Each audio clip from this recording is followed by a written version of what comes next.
Assalamu alaikum, dear learners.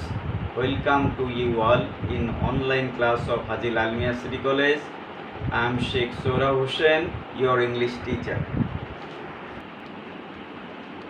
Dear learners, today I am going to take a session for the learners of class 11 and 12 on English first paper, and today's topic eating habit and hazards, part 3, that is the Lanson story part 3.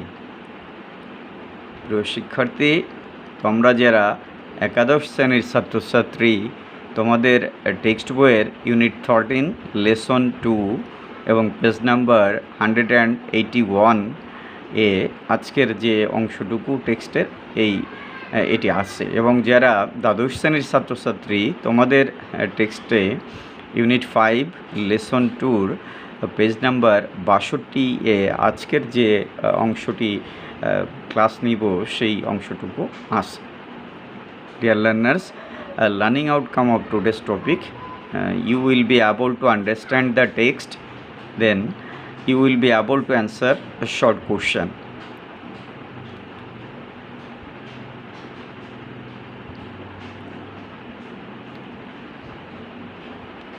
প্রিয় শিক্ষার্থীবৃন্দ, অন্যান্য ক্লাসের মতো আজকে যে টেক্সটটা নিয়েছি সেখানে যেসব নতুন শব্দ এসেছে তার একটি তালিকা আমি দিয়েছি। একটি স্লাইডে আজকে তালিকাটা দিয়েছি, এবং এটুকু তোমরা ভিডিওটি পজ করে সুন্দর করে নোট করে নিবে, দেখে নিবে, তাহলে টেক্সটটি বুঝতে তোমাদের সহজ হবে।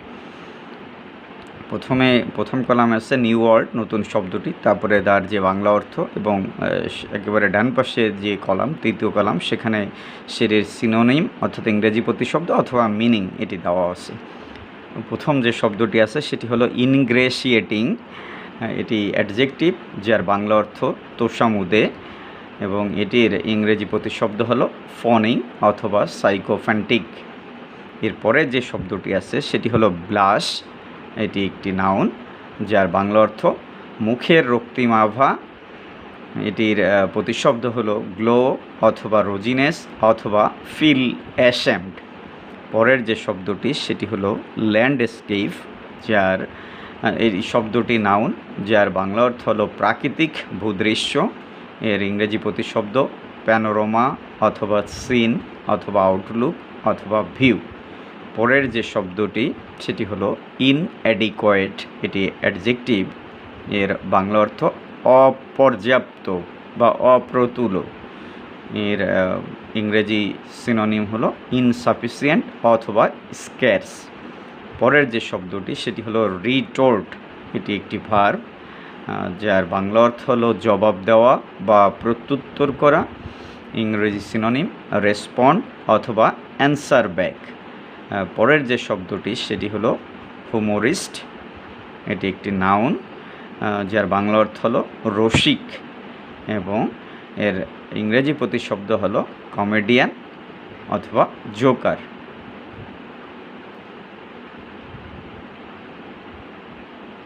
পরের যে শব্দটি সেটি হলো ক্যাব, এটি নাউন যার বাংলা অর্থ ভাড়ায় চালিত গাড়ি। মূলত ভাড়ায় চালিত ঘোড়ার গাড়ি যেগুলো, সেগুলো অর্থে আমাদের দেশে যেমন শেকড়া গাড়ি ছিল, তো ইংল্যান্ডে এরকম ভাড়ায় চালিত গাড়ি সে সময় ছিল, সেইগুলোকেই ক্যাব বলা হতো, যার ইংরেজি প্রতিশব্দ হিসাবে কার্ট নেওয়া যায়। পরের শব্দটি ভিন্ডিকটিভ, এটি অ্যাডজেক্টিভ যার বাংলা অর্থ হলো প্রতিহিংসা পরায়ণ, এবং এর ইংরেজি যে সিনোনিম সেটি হলো ম্যালিশাস অথবা আনকাইন্ড অথবা স্পাইটফুল। পরের শব্দটি রিভেঞ্জ, এটি নাউন যার বাংলা অর্থ প্রতিশোধ অথবা প্রতিহিংসা, ইংরেজি প্রতিশব্দ ভেঞ্জিয়েন্স অথবা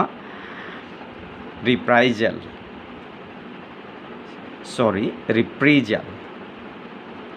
পরের শব্দটি কমপ্লাসেন্সি, এটি নাউন যার বাংলা অর্থ পরিতৃপ্তি, এটির ইংরেজি প্রতিশব্দ সেলফ স্যাটিসফ্যাকশন অথবা কন্টেন্টমেন্ট। পরের যে শব্দটি সেটি আছে স্টোন, এটি নাউন, যার বাংলা অর্থ হলো, এটি মূলত স্টোনটি ওজনের একক হিসাবে ব্যবহৃত হয়, সুতরাং এর বাংলা অর্থ ওজনের একক। এবং এক স্টোন সমান কত? 14 পাউন্ডস অথবা 6.35 কেজি। তাহলে স্টোন হলো ওজনের একক, এটি নাউন, এবং যার অর্থাৎ এক স্টোন সমান 1 স্টোন সমান 14 পাউন্ড অথবা 6.35 কেজি। তো এই ছিল আজকের নতুন শব্দগুলো। Now let us begin the text. আজকে টেক্সট শুরু হচ্ছে। তো প্রতিদিনকার মতো তোমাদের টেক্সটে আমি বাংলায় অনুবাদ করে দেব, এবং সাথে সাথে কোনো শব্দের প্রয়োজনীয় ব্যাখ্যা বিশ্লেষণ প্রয়োজন হলে সেটি করে দেব, যাতে করে তোমরা প্যাসেজটি পড়ার পরে, অর্থাৎ এই পাঠ শেষে এখান থেকে যেসব প্রয়োজনীয় প্রশ্ন আসে তার উত্তর করতে পারো, এবং মাল্টিপল চয়েসও যদি আসে তার উত্তর করতে পারো। প্যাসেজটি যদি তোমরা বারংবার দেখো এই ক্লাসটি টেনে, আমি বিশ্বাস করি সেটি তোমাদের দ্বারা সম্ভব হবে। তো আজকে যে জায়গাটা থেকে আমরা শুরু করছি, এর পূর্বে কিন্তু আমরা পার্ট 1 এবং পার্ট 2 দুটি ক্লাস নিয়েছি। সেখানে পার্ট 1-এ আসলে স্টোরি, যেহেতু দ্য লাঞ্চন এটি হলো একটি ছোট গল্প, সেই ছোট গল্পের বৈশিষ্ট্য নিয়ে আলোচনা করেছিলাম। পাশাপাশি এই গল্পটি লিখেছেন উইলিয়াম সমারসেট মম, তার সম্পর্কেও কিছু তথ্য দেওয়ার চেষ্টা করেছিলাম, এবং সেই সাথে পার্ট 1 অর্থাৎ প্রথম যে অংশটা সেটিও তোমাদেরকে আলোচনা করার চেষ্টা করেছিলাম। পরে পার্ট 2-তে আমি সেখানে আজকে যেমন প্যাসেজটা নিয়েছি এরকম একটু অংশ নিয়েছিলাম, সেটি বুঝিয়ে দেওয়ার চেষ্টা করেছি। তো গতদিন ক্লাসে আসলে গল্পটা যে জায়গাটায় শেষ হয়েছিল সেটি হলো ওই যখন আসলে ওই লেডি গেস অ্যাসপারাগাস খেতে চেয়েছেন, তখন আসলে লেখক অ্যাসপারাগাস অর্ডার করলেন, এবং অ্যাসপারাগাস যখন রান্না হচ্ছেন তখন কিন্তু লেখকের মনের যে অবস্থা হয়েছিল সেই অবস্থাটা দিয়ে আসলে শেষ করেছিলাম, যে লেখকের মনে যে panic, the writer was ceased with panic, যে লেখকের আতঙ্ক বা ভয় তাকে গ্রাস করেছিল। আসলে কেন তিনি ভয়, হি ওয়াজ সিজড উইথ প্যানিক, কেন তার আতঙ্ক হয়েছিল? তার আতঙ্কের কারণটা ছিল যে হি হ্যাড অনলি 80 ফ্রাঙ্কস, তার ছিল মাত্র 80 franc, and already the lady guest had already taken a number of costly food items. Lady guest ইতোমধ্যে বেশ কয়েকটি দামি খাবার খেয়ে নিয়েছেন। So now he is thinking, now the writer is thinking whether he had enough money to pay the bill or not, যে তার বিল পরিশোধের জন্য পর্যাপ্ত টাকা আছে কি না, এই আতঙ্কই তাকে গ্রাস করছিল সেই বিষয়টি।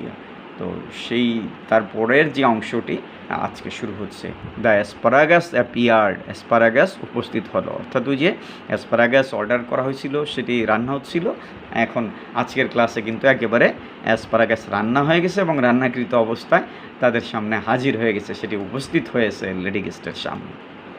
দে ওয়ার এনর্মাস, সাকিউল্যান্ট অ্যান্ড অ্যাপিটাইজিং, সেগুলো ছিল বিশাল আকৃতির, সাকিউল্যান্ট রসালো, এবং অ্যাপিটাইজিং এবং রুচিকর। তাহলে আজকে কিন্তু সেই যে অ্যাসপারাগাস উপস্থিত হয়েছে, সেই অ্যাসপারাগাসের বেশ কয়েকটি 3টি অ্যাডজেক্টিভ ব্যবহার করে এখানে কিন্তু লেখক সেটির যে অ্যাসপারাগাসের যে গুণগান সেটা বর্ণনা করেছেন। একটি হলো এনর্মাস, যে সেগুলো ছিল হিউজ ইন সাইজ, মানে বিশাল আকৃতির, দৈত্যাকৃতির। তারপরের শব্দটি হলো সাকিউল্যান্ট, যেগুলো ছিল রসালো, অ্যান্ড লাস্ট ওয়ান হলো অ্যাপিটাইজিং, যেটা হলো রুচিকর, ক্ষুধা বৃদ্ধিকারী, অর্থাৎ এমন খাবার যেটা খেলে ক্ষুধাটা একটু বেড়ে যায়। যেমন আমরা খাওয়ার সময় অনেক সময় সালাদ নেই খাবারের সাথে, আমরা লেবু খাই সালাদের খাবারের মাঝে, যাতে করে আমার খাওয়ার যে ইচ্ছাটা সেটি বেড়ে যায়। তাহলে এই যে অনেক সময় আমরা খাওয়ার পূর্বে কমলাও খেয়ে থাকি, যে কমলা খেলে আমার যে খাওয়ার যে চাহিদা আকাঙ্ক্ষা সেটি একটু বেড়ে যাবে। তাহলে এই যে অ্যাসপারাগাসটি, তো এটি যেমন একদিকে ছিল বিশাল আকৃতির, অন্যদিকে সেটা রসালো ছিল, একই সঙ্গে সেই খাবারটি হলো ওই রুচিকর, ক্ষুধা বৃদ্ধিকারী, অর্থাৎ সেটি খেলে আর একটু খাওয়ার ইচ্ছাটা বৃদ্ধি পায়। Then the smell of the melted butter tickled my nostrils, গলিত ঘিয়ের গন্ধ আমার নাকে ডগায় সুড়সুড়ি দিচ্ছিল। আসলে এই কথাটি বলেছেন হলো রাইটার, যে এই কথাটি বলছেন যে সেগুলো অত্যন্ত সুস্বাদু ছিল, যে লেখকের সেগুলো যখন উপস্থিত হয়েছে তার ঘ্রাণ তার নাকে তিনি সেটা অনুভব করতে পারছিলেন, এবং অর্থাৎ তার খাওয়ার তার ইচ্ছা হচ্ছিল খেতে।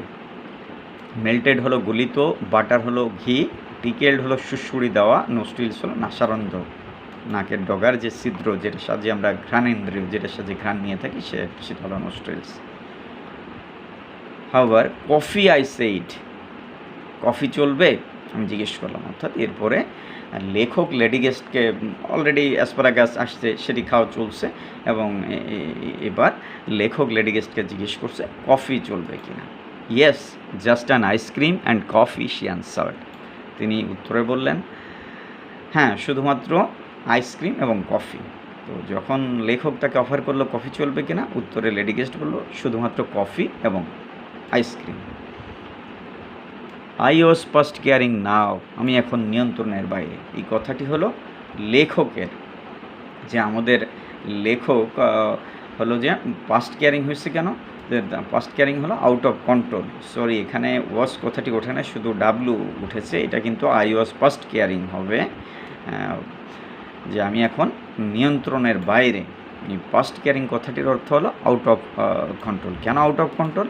লেডি গেস্ট, রাইটার মনে করছে যে লেডি গেস্ট যেহেতু এতগুলো খাবার খেয়েছে, সুতরাং তার কাছে যে 80 ফ্রাঙ্ক আছে তা দিয়ে হয়তো বিল মেটাতে পারবে না, এটি তার মনে হচ্ছে। এই জন্য এত সময় যদিও সারাটি গল্পে আমরা দেখেছি যে তিনি নিজের জন্য খাচ্ছেন না, সবচেয়ে সস্তা মাটন চপ খেয়েছিল, আর কিছু খাচ্ছেন না, কিন্তু এখন তিনি মনে করছেন যা হবার তা হবে, তিনি নিয়ন্ত্রণের বাইরে। So I ordered coffee for myself and an ice cream and coffee for her. সুতরাং লেখক আমি আমার জন্য কফি এবং লেডি গেস্টের জন্য কফি এবং আইসক্রিম দিতে বললেন। অর্থাৎ লেখক যেহেতু মনে করছেন যে এখন তিনি past carrying out of control, সুতরাং এখন তিনি নিজের জন্য এক কাপ কফি দিতে বললেন এবং লেডি গেস্ট যেহেতু আইসক্রিম এবং কফি খেতে বলছেন তার জন্য সেটি দিতে বললেন। You know there's one thing I truly believe in, she said as she ate the ice cream. Ice cream খেতে খেতে লেডি গেস্ট বললেন আপনি জানেন একটা জিনিস আমি পুরোপুরি বিশ্বাস করি, তো সেটি কি? One should always get up from a meal feeling one could eat a little more. একজনের খাওয়াটা এমনভাবে শেষ করা উচিত যাতে করে তিনি আরেকটু খেতে পারেন। তো এই যে যখন আসলে ওই আইসক্রিম খেতে খেতে লেডি গেস্ট লেখককে বলছেন যে আমি একটা জিনিস পুরোপুরি বিশ্বাস করি, আর আমার সে বিশ্বাসের বিষয় হলো যে আমি যখন খাই পুরো পেট ভরে খাই না, অর্থাৎ আরেকটু খেতে পারি, আরেকটু খাওয়ার চাহিদা আমার। আমি বিশ্বাস করি একটা কথা, সেটা হলো একজন যখন খেতে বসবে তখন তার খাওয়ার আরেকটু চাহিদা রেখে খাওয়াটা শেষ করা উচিত। যে one should always get up from a meal, একজনের সবসময় একটি খাওয়া থেকে ওঠা উচিত, ফিলিং এই অনুভূতি রেখে one could eat a little more, যে তিনি আরেকটু খেতে পারেন। এই কথা যখন বলছে তখন লেখক কি বলছে? লেখক তার উত্তরে বলছেন are you still hungry, I act friendly. এবার ক্ষীণ কণ্ঠে লেখক বলছে তো আপনি কি এখনও ক্ষুধার্ত? তো এই যে লেখক যখন তাকে আপ্যায়ন করছে সবসময় আমরা খেয়াল করব ফ্রেন্ডলি মানে ক্ষীণভাবে, তিনি কিন্তু অনলি বা জোরে উষ্ণভাবে এমনিভাবে বলছেন না। এর কারণটা কি? কারণ তার তো পকেটের টাকার ঘাটতি আছে, সেই কারণে তিনি যখন আপ্যায়ন করছেন তিনি কিন্তু আসলে অনলি করছেন না, সবসময় যে ফ্রেন্ডলি, তারপরে আতিথ্যতা বজায় রাখার জন্য ইত্যাদিভাবে কিন্তু তার আপ্যায়নের বিষয়টি। আর ওই যে যখনই লেডি গেস্ট বলছে যে একজনের খাওয়া থেকে ওঠা উচিত আর একটু ক্ষুধা রেখে, তখনই লেখক তাকে বলছে আর ইউ স্টিল হাংরি, তো আপনি কি এখনও ক্ষুধার্ত? তো আমরা পরের স্লাইডটাতে যাই। Oh no I am not hungry, you see I don't eat luncheon. আরে না, আমি তো একদমই ক্ষুধার্ত নই, আপনি দেখেন আমি তো লাঞ্চে একেবারেই খাই না। I have a cup of coffee in the morning and then dinner, but I never eat more than one thing for lunch. আমি সকালে এক কাপ কফি খাই, তারপরে একবারে রাতের খাবার খাই, কিন্তু দুপুরে আমি একটার বেশি খাই না। I was speaking for you, আমি আপনার জন্য বলছিলাম। অর্থাৎ তিনি আসলে এই যে বিষয় খাওয়ার ব্যাপারটি যে লেখকের জন্য বলছিল, নিজের জন্য বলছিল না, এই কথাটি বলছেন। আর এই কথাগুলো আসলে বিশ্লেষণ করলে একটি জিনিস বোঝা যায় যে আসলে লেডি গেস্ট হলো একজন ফলসুড, যে তিনি মিথ্যাবাদী লোক, তিনি সত্য কথা বলেন। একবার তিনি বলতেছেন যে এবং তিনি স্ট্রিক্ট না তার কথা, একবার বলছেন তিনি তো খাই না, আবার তিনি বলছেন সকালে একবার খান আর রাত্রে খান, আবার বলছেন দুপুরে একটার বেশি খান না। তো এই একটি বিষয় যে তার চরিত্রের যে রিজিডিটি নেই সেই বিষয়টি আছে। আর তিনি যে মিথ্যাবাদী সেটি বোঝাই যায় সবসময়, যে তিনি বলছেন যে একটার বেশি খায় না, আবার দেখা যাচ্ছে যে আসলে একের পর এক তিনি খাচ্ছেন এবং লেখকের পকেট শেষ করছেন। এই অর্থে যে তার চরিত্র বিশ্লেষণ করতে গেলে একটি বিষয় বোঝা যায় যে তিনি একজন লায়ার, মিথ্যাবাদী। ও আই সি, আচ্ছা ঠিক আছে, অর্থাৎ এই কথাটি লেখক বলছে। দেন আ ট্রিবল থিং হ্যাপেন্ড, এরপর একটি ভয়ানক ঘটনা ঘটে গেল। এই ট্রিবল থিং হলো ভয়ানক ঘটনা। প্রশ্ন হতে পারে যে আসলে গল্পে যে ট্রিবল হ্যাপেনিং সেটা কি? What is the mention the trivial happening of the story. Trivial হ্যাপেনিংটা কি? While we were waiting for the coffee, the head waiter, with an ingratiating smile on his false face, came up to us bearing a large basket full of huge peaches. আমরা যখন কফির জন্য অপেক্ষা করছিলাম তখন প্রধান যে পরিচারক, হেড ওয়েটার, তিনি উপস্থিত হলেন এক ঝুড়ি পিচ ফল নিয়ে, এবং তার মুখে তোষামুদে হাসি ছিল, এবং এটি ছিল তার নকল যে অবস্থা মুখের, সেই অবস্থা, সেটি তার প্রকৃত অবস্থা ছিল না। অর্থাৎ তিনি যে হাসি নিয়ে আসছেন সেটা তার প্রকৃত হাসি ছিল না। আমি একটু ভেঙে বলি। While we were waiting for the coffee, আমরা যখন কফির জন্য অপেক্ষা করছিলাম, দ্য হেড ওয়েটার, প্রধান যে পরিচারক, এত সময় গল্পে আমরা দেখেছি ওয়েটার এসেছে, এই যেই প্রথমবার যিনি, তাহলে ট্রিবল হ্যাপেনিংটা কি? এবার একেবারে যিনি হেড ওয়েটার তিনি এসে উপস্থিত হলেন, এবং তিনি কিভাবে আসলেন? উইথ অ্যান ইনগ্রেশিয়েটিং স্মাইল, তিনি তোষামুদে হাসি নিয়ে। এই হাসিকে ইনগ্রেশিয়েটিং কেন বলছে? আসলে তিনি তো প্রকৃত হাসি নিয়ে আসেনি, তিনি মাল বিকোনোর জন্য আসছেন। এই কারণে তার এই যে হাসি, এটাকে ইনগ্রেশিয়েটিং, তোষামুদে হাসি বলা হয়েছে। অন হিজ ফলস ফেস কেন বলা হয়েছে? তার যে হাসির যে অবস্থা, এটি তো আসলে অরিজিনাল নাই, এই কারণে এটাকে অন হিজ ফলস ফেস বলা হচ্ছে। মাল তার টার্গেটটা কি? His object is to sell food products to the customer. তার টার্গেট হলো কাস্টমারকে যাতে বেশি বেশি ফুড প্রোডাক্টস তিনি খাওয়াতে পারেন, বসিয়ে দিতে পারেন। এই কারণেই কিন্তু যে স্মাইলিং, ইনগ্রেশিয়েটিং স্মাইল নিয়ে আসছে, এই কারণেই এই ফলস ফেস এবং ইনগ্রেশিয়েটিং স্মাইল কথাটি রাইটার প্রয়োগ করছে এখানে। কেম আপ টু আস, আমাদের নিকটে আসলেন, বেয়ারিং এ লার্জ বাস্কেট, একটা বড় ঝুড়ি বহন করে, ফুল অফ হিউজ পিসেস, যেটাতে ছিল পিচ ফলে পরিপূর্ণ। তাহলে গল্পের টেরিবল হ্যাপেনিংটা কি? হেড ওয়েটারের আগমন, এক ঝুড়ি ভর্তি পিসফল নিয়ে উপস্থিতি, এবং তিনি তার কন্ডিশনটা কেমন ছিল? যে তিনি নকল হাসি রেখে, অর্থাৎ তুষামুদে হাসি নিয়ে তিনি তাদের কাছে উপস্থিত হয়েছিল। They had the blush of an innocent girl, they had the rich tone of an Italian landscape, সেগুলোর ছিল নিষ্পাপ মেয়েদের মতো রক্তিমাভা, এবং সেগুলো ছিল ইটালীয় দেশের মতো প্রাচুর্যতায় ভরপুর। অর্থাৎ এই বাক্যটিতে এখানে লেখক সেই যে পিসফল সেগুলোর সম্পর্কে গুণাগুণ বর্ণনা করে গেছেন, সেগুলোর যে গুণ সেটি বর্ণনা করতে গিয়ে তিনি বলেছেন they had the blush of an innocent girl, সেগুলোর ছিল নিষ্পাপ মেয়েদের মতো রক্তিমা ভাই। এখানে ব্লাশ শব্দটি হলো ওই যে হালকা লালচে বর্ণ, যেটা ওই যে অল্প বয়সী মেয়েদের মুখটা যেমন লজ্জা পেলে লাল হয়ে যায়, সেরকম অবস্থা। তারপরে they had the rich tone, সেগুলোর ছিল একটি রিচ হলো এখানে ধ্বনি বুঝিয়েছে, অর্থাৎ প্রাচুর্যতায় ভরপুর।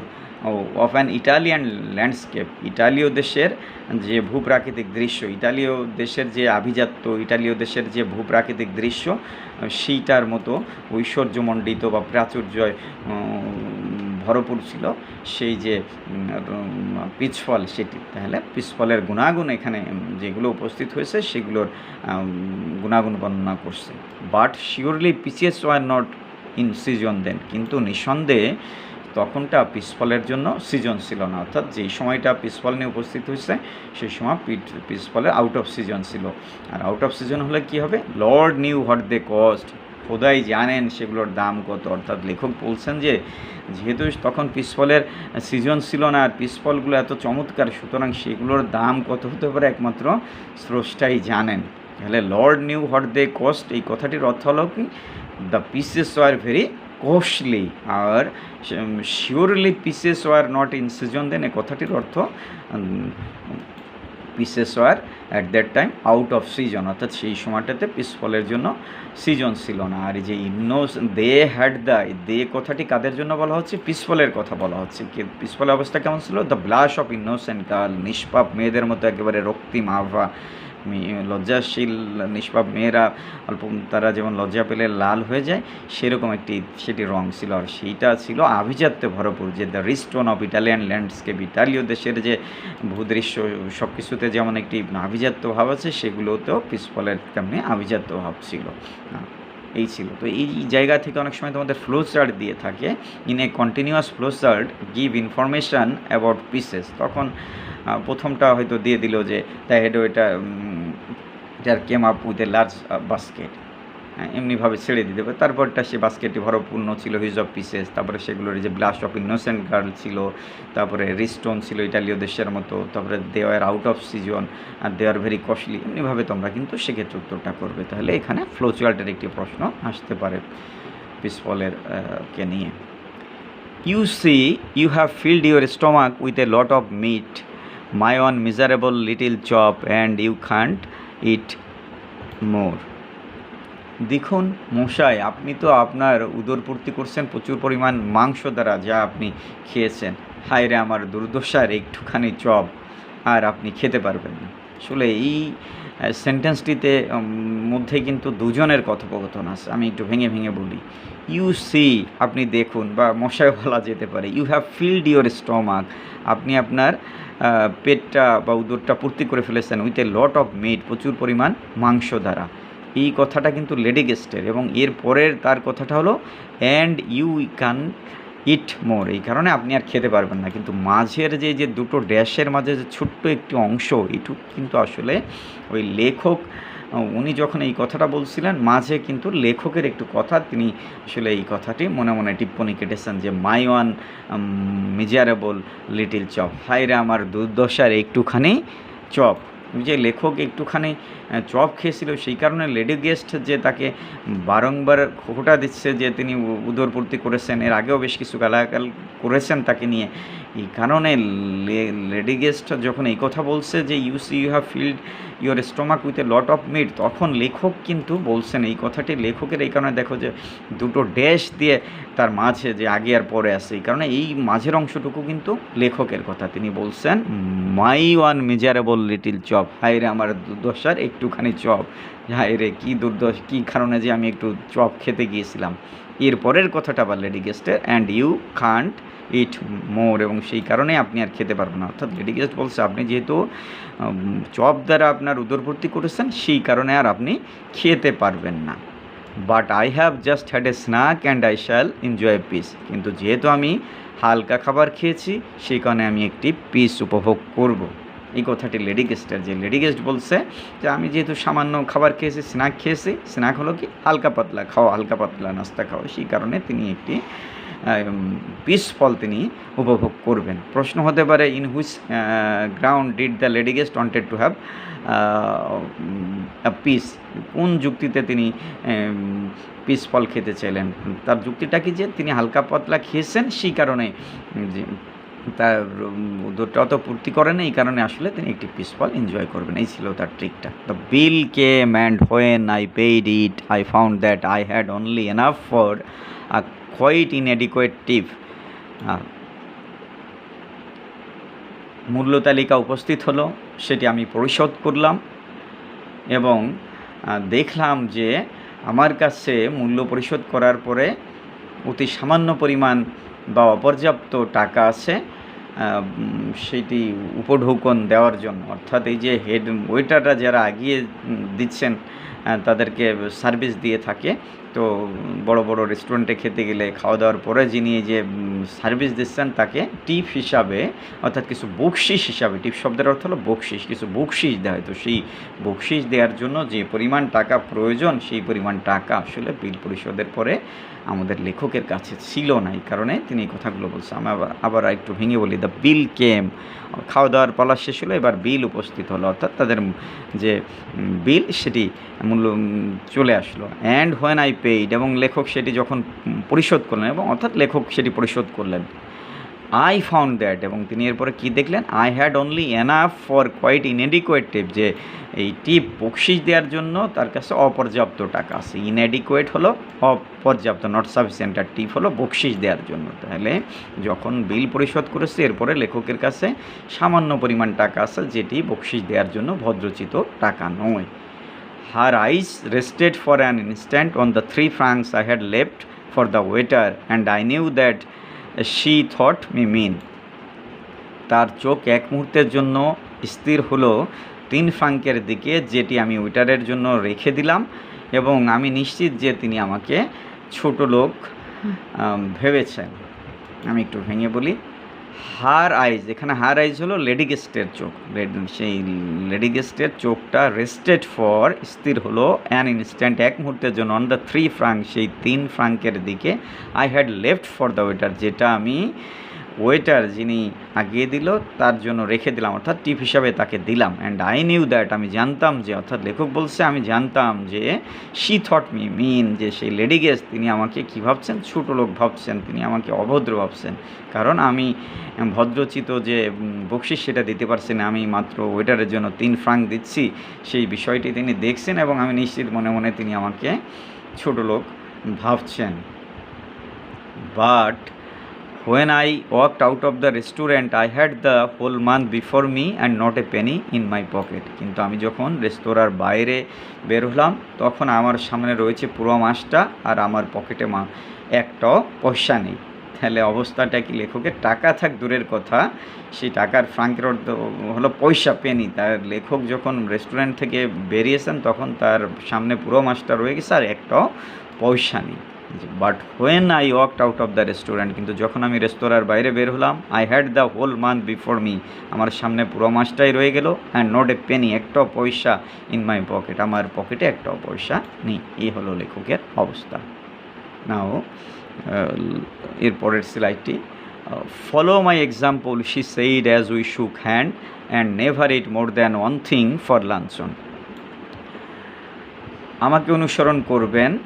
যখন আমরা বিদায়ের জন্য করমর্দন করলাম তখন বললেন আমাকে অনুসরণ করবেন এবং লাঞ্চে একটার বেশি কখনো খাবেন না। এই যে ভেঙে বলি, ফলো মাই এক্সাম্পল, আমাকে অনুসরণ করবেন। শি সেইড, লেডি গেস্ট বললেন, অ্যাজ উই শুক হ্যান্ড, আমরা যখন করমর্দন করলাম, and never eat more than one thing for the luncheon, এবং লাঞ্চের জন্য একটার বেশি খাবেন না। তাহলে এই যে বিদায়ের জন্য যখন তারা করমর্দন করছেন তখন লেডি গেস্ট লেখককে বলছেন আমাকে অনুসরণ করবেন এবং লাঞ্চে কখনো একটার বেশি খাবেন না। এ থেকে বোঝা যায় আসলে লেডি গেস্ট হলো তার she is not true to her words, তার কথার সাথে তার কাজের সঙ্গে তার কথার মিল নেই। তিনি রাশি রাশি খাচ্ছেন আর বলছেন যে তাকে অনুসরণ করে একটার বেশি খাবেন না। I will do better than that, I retorted, আমি প্রত্যুত্তরে বললাম আমি তার চেয়ে ভালো কিছু করব।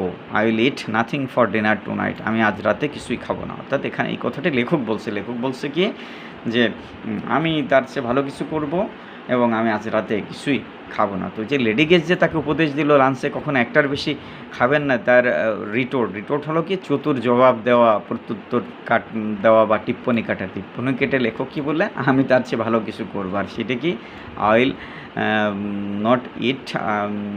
Will eat nothing for dinner tonight, আজ রাতে আমি কিছুই খাবো না। আসলে যে I will eat nothing for dinner tonight, এই কথাটি কি যে লেখক বলছেন এটি লেডি গেস্টের কথা অনুসরণ করে না, বরং তিনি খাবে কোত্থেকে, তার পকেটে তো একটি পেনি নেই, সুতরাং আজকে তো তাকে না খেয়ে থাকতে হবে। বাস্তব অবস্থা হলো এটি। লেডি গেস্ট হয়তো মনে করতে পারে যে তার কথা অনুসরণ করে তিনি রাত্রে খাবেন না, আসলে ব্যাপারটা তো তা নয়। এখানে আয়রনি যে তিনি তো খেতে পাচ্ছেন না কারণ তার টাকা নেই, তিনি আজ রাত্রে না খেয়েই তাকে থাকতে হবে। Humorist, she cried gaily jumping into a cab, you are quite a humorist. রসিক, তিনি চিৎকার করতে করতে একটি ভাড়ার ঘোড়ার গাড়িতে উঠতে বললেন, রসিক, আপনি সত্যিই একজন রসিক। তো হুমোরিস্ট শব্দের অর্থটা হলো রসিক। শি ক্রাইড, ওই যে লেডি গেস্ট চিৎকার করে আনন্দে ফুর্তিতে বললো, গেইলি হলো ফুর্তিতে, আর jumping into a cab, jumping হলো ওই লাফিয়ে উঠছেন, ক্যাব হলো ঘোড়ার গাড়ি। তো গাড়িটা তো একটু উঁচুতে থাকে ঘোড়ার গাড়ি যেটি, তো সেটা একটু পা ডিঙি পেড়ে উপরে উঠতে হয়েছে। তিনি গাড়িতে চড়তে চড়তে লেখককে বলছেন, হুমোরিস্ট ইউ আর কোয়াইট এ হুমোরিস্ট, আপনি হলেন একজন মূর্তিমান রসিক মানুষ। But I have had my revenge at last, কিন্তু আমি অবশেষে আমার প্রতিশোধটা পেলাম। এই কথা কি বলছে লেখক, যে এই রিভেঞ্জ হলো কি প্রতিশোধ, যে প্রতিদান। এখানে প্রতিশোধের বিষয় কেন? কারণ লেডি গেস্ট আসলে ইনোসেন্ট লেখককে তার পকেট ভাঙিয়েছে, তার সারা মাসের জন্য যে রেখে দেওয়া টাকা সেটি আসলে খেয়ে নিয়েছেন, এবং তাকে এখন না খেয়ে থাকতে হবে সারা মাস জুড়ে। এই যে অবস্থা, এটি তো আসলে তাকে যে ঠকিয়েছে প্রতারণা করে, সেই কারণে লেখক বলছেন যে অবশেষে আমি আমার প্রতিশোধ পেয়েছি। আর সেই রিভেন্সটা কীভাবে? I do not believe that I am A vindictive man, আমি বিশ্বাস করি না আমি একজন প্রতিশোধ পরায়ণ ব্যক্তি। But when the immortal god take a hand in the matter, it is pardonable to observe the result with complacency. কিন্তু যখন অমর দেবতারা বিষয়টিতে হস্তক্ষেপ করেন তখন আত্মতৃপ্তি নিয়ে ফলাফলটা অবলম্বন করা মন্দ নয়। তো আসলে লেখক বলছেন যে অবশেষে আমি আমার প্রতিশোধ পেলাম, আর আমি নিজে কিন্তু একজন প্রতিশোধ পরায়ণ ব্যক্তি না, কিন্তু দেবতারা যখন বিষয়টিতে হস্তক্ষেপ করেন, যখন তারা পানিশমেন্ট দিচ্ছে তখন সেটি আত্মতৃপ্তি নিয়ে অবলোকন করা মন্দ না। আমি একটু ভেঙে বলি, I don't believe that I M A vindictive man. লেখক বলছে যে আমি একজন প্রতিশোধ পরায়ণ ব্যক্তি হিসাবে নিজেকে মনে করি না। ভিন্ডিকটিভ কথাটি হলো the person who take revenge, প্রতিশোধ পরায়ণ। But when the immortal gods, কিন্তু যখন অমর দেবতারা, ইমর্টাল হলো দেবদেবতারা, এই খ্রিস্টানদের নয়, ওই প্যাগান বিশ্বাস অনুসারে দেবদেবতারা ওই যে মাউন্ট অলিম্পাসে আছে, তারা মানবজাতির ভাগ্য নিয়ে খেলে, তারা হলো অমর। তো সেই বিষয়টি আর কি, যে দেবতারা যখন বিষয়টিতে অর্থাৎ প্রকৃতি যখন বিষয়টিতে হস্তক্ষেপ করে, টেক এ হ্যান্ড হলো হস্তক্ষেপ করা, ইন দ্য ম্যাটার বিষয়টিতে, ইট ইজ পার্ডনেবল, এটা ক্ষমা সুন্দর, টু অবজার্ভ অবলোকন করা বা দেখা, দ্য রেজাল্ট ফলাফল, উইথ কমপ্লাসেন্সি আত্মতৃপ্তি নিয়ে। কমপ্লাসেন্সি হলো সেলফ স্যাটিসফ্যাকশান, আত্মতৃপ্তি। তাহলে লেখক বলছেন তিনি অবশেষে প্রতিশোধ পেলেন। আর সেটা কেমন? যে দেবতারা যারা দেবদেবীরা তারা পানিশমেন্ট দিয়েছে তাকে, আর সেই পানিশমেন্টটা কীরকম?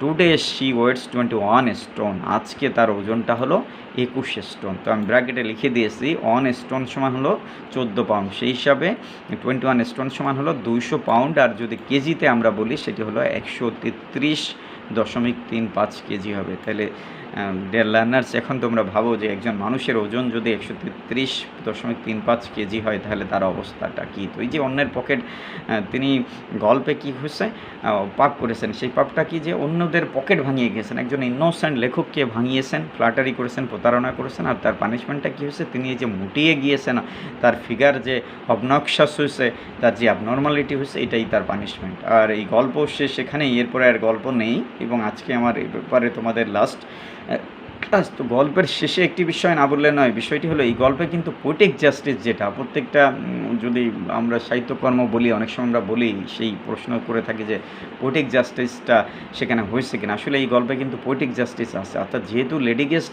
পাপ করেছেন এবং পানিশমেন্ট কিন্তু গল্পে এসেছে। পানিশমেন্ট লেখক দেয়নি, পানিশমেন্ট কিন্তু স্রষ্টারা অর্থাৎ দেবতারা দিয়েছেন। সেই দেবতারা দিয়েছেন, স্রষ্টারা কেন? কারণ এখানে গডস মানে দেবদেবীরা, যা গল্পে যে প্যাগান বিলিফের কথা বলা আছে সেই অনুসারে কিন্তু দেবদেবী আছে প্রতিটা বিষয় তাদের। আর আমরা তো মুসলমান, আমাদের তো এখানে আল্লাহ হলো স্রষ্টা, সে ব্যাপারে তো বহু বচনের কোনো সুযোগই নেই। তো গল্প অনুসারে যে দেবদেবীরা যারা, তারা মোর দেবতারা পানিশমেন্টটা দিয়েছেন। তো এখানে যেহেতু লেডি গেস্ট অপরাধ করেছেন এবং তিনি পানিশমেন্ট পেয়েছেন, সুতরাং পোয়েটিক জাস্টিস যেটা সেটি কিন্তু হয়েছে। তো সেই একটি বিষয় থাকলো।